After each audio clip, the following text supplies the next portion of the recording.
오늘도 말씀과 기도로 이 자리에 오신 분들을 환영합니다. 레위기 22장 17절로부터 33절 말씀, 원칙과 기준. 지금부터 본문을 읽겠습니다. 여호와께서 모세에게 말씀하여 이르시되 아론과 그의 아들들과 이스라엘 온 족속에게 말하여 이르라. 이스라엘 자손이나 그 중에 거류하는 자가 서원 제물이나 자원 제물로 번제와 더불어 여호와께 예물로 드리려거든 기쁘게 받으심이 되도록 소나 양이나 염소의 흠 없는 수컷으로 드릴지니 흠 있는 것은 무엇이나 너희가 드리지 말 것은 그것이 기쁘게 받으심이 되지 못할 것임이니라. 만일 누구든지 서원한 것을 갚으려 하든지 자의로 예물을 드리려 하여 소나 양으로 화목제물을 여호와께 드리는 자는 기쁘게 받으심이 되도록 아무 흠이 없는 온전한 것으로 할지니 너희는 눈먼 것이나 상한 것이나 지체 배임을 당한 것이나 종기 있는 것이나 습진 있는 것이나 비루 먹은 것을 여호와께 드리지 말며 이런 것들은 제단 위의 화제물로 여호와께 드리지 말라. 소나 양의 지체가 더하거나 덜하거나 한 것은 너희가 자원제물로는 쓰려니와 서원제물로 드리면 기쁘게 받으심이 되지 못하리라.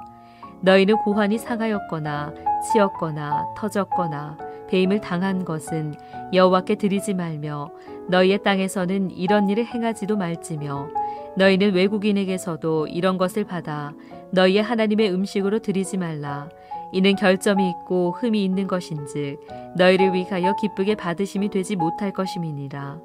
여호와께서 모세에게 말씀하여 이르시되 수소나 양이나 염소가 나거든 이레 동안 그것의 어미와 같이 있게 하라.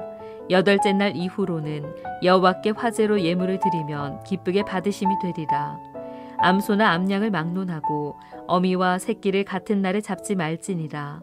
너희가 여호와께 감사 제물을 드리려거든 너희가 기쁘게 받으심이 되도록 드릴지며 그 제물은 그날에 먹고 이튿날까지 두지 말라. 나는 여호와이니라. 너희는 내 계명을 지키며 행하라. 나는 여호와이니라. 너희는 내 성호를 속되게 하지 말라. 나는 이스라엘 자손 중에서 거룩하게 함을 받을 것이니라.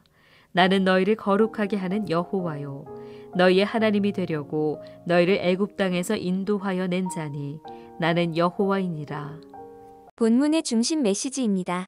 레위기 21장, 22장은 제사장에 대한 규례와 더불어 성물에 대한 규례 말씀이 본문 내용을 이루고 있습니다. 흠 없는 제사가 되도록 하나님께서 세세하게 말씀하시는 내용들이지요. 그만큼 하나님은 거룩에 대해 우리 모두가 집중하도록 가르치고 계시는 것입니다. 오늘 본문은 서원제물, 자원제물에 대해 예물을 드리는 규례 말씀을 우리가 듣게 되는 것인데요. 이 말씀 속에서도 온전함을 이루도록 거룩하도록 이끄시는 하나님의 음성을 들을 수 있습니다. 첫 번째 문단은 서원제물과 자원제물, 예전에는 낙헌제라고 불렀지요. 이 제물에 대한 말씀으로 시작이 됩니다.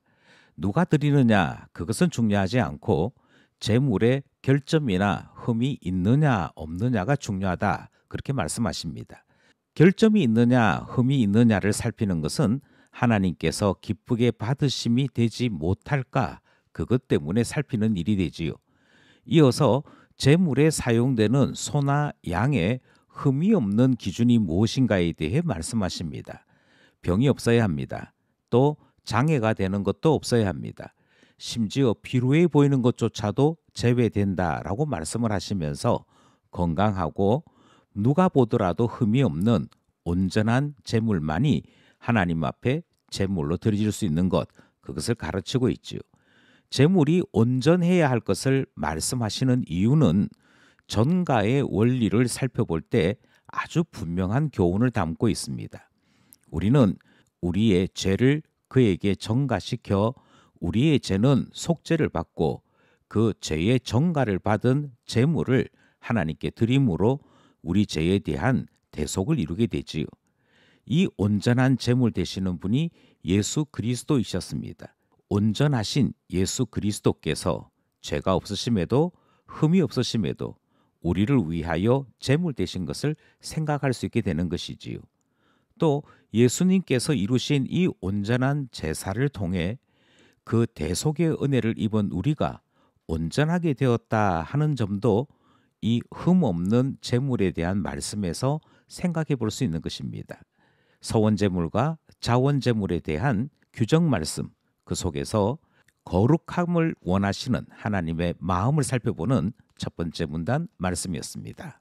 둘째 문단은 26절에서부터 33절입니다.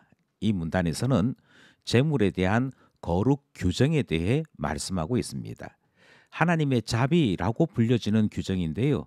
먼저 7일 동안 어미와 함께 있도록 합니다. 그래서 모든 새끼들, 심지어 사람의 아기들조차도 기본적으로 7일 동안은 어미와 함께 지내야 하는 것이지요. 8일 이후에 예물로 사용되거나 또는 8일 이후에 할례를 받을 수 있도록 그렇게 조치를 취한 것입니다. 이유는 두 가지 정도로 생각합니다. 먼저 예물인 경우에 잔혹한 도살의 대상이 되지 않도록 하기 위함이지요. 이것은 그 다음 말씀에도 이어지는데요. 어미와 새끼를 같은 날 잡지 말라 금하신 이유와도 같은 의미를 지니고 있습니다. 잔혹하게 도살한 것을 화목제물로서 그 모든 가족들이 함께 먹을 수는 없기 때문입니다. 하나님께서 제물일지라도 짐승일지라도 하나님의 자비를 부여하신다 하는 사실을 확인할 수 있습니다. 동시에 왜 7일 동안 어미와 함께 있게 하고 8일 이후에야 무엇을 하도록 말씀하셨는고 하니 그 7일 동안의 안식일을 한번 지낼 수 있기 때문이지요. 이런 점에서 볼 때 하나님은 제물의 거룩함을 다시 한번 원하고 계시는 것 확인할 수 있습니다. 감사제물도 그날에 먹고 다음 날까지 그 고기를 남겨두지 말라 하시는 말씀이 있습니다. 이는 제물이 남겨지지 않도록 이웃을 초청하여 다 함께 감사제물을 나누어 먹도록 만드신 규정이지요.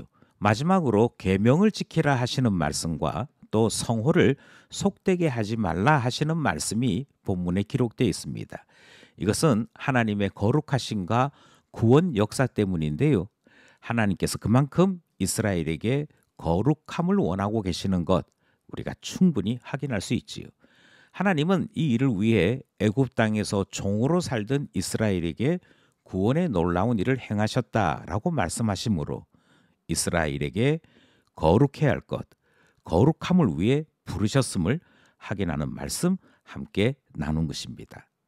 오늘 우리는 이 본문을 대하면서 제물에 대해 거룩함을 경험하도록 하시는 하나님의 놀라운 마음을 확인할 수 있었습니다. 흠이 없고 온전한 제물, 이것을 통해 거룩이 무엇인지를 경험토록 하신 것이지요. 제물을 통해 죄 없으셨으나 나를 위해 죽으신 예수님을 우리는 생각할 수 있었습니다.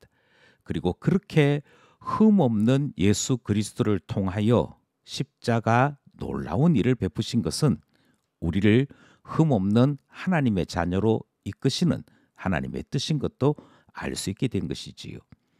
하나님 앞에 제물을 준비하는 일에서조차도 하나님의 놀라운 마음, 그 따뜻한 자비하심을 우리는 깨닫고 확인할 수 있었던 것입니다.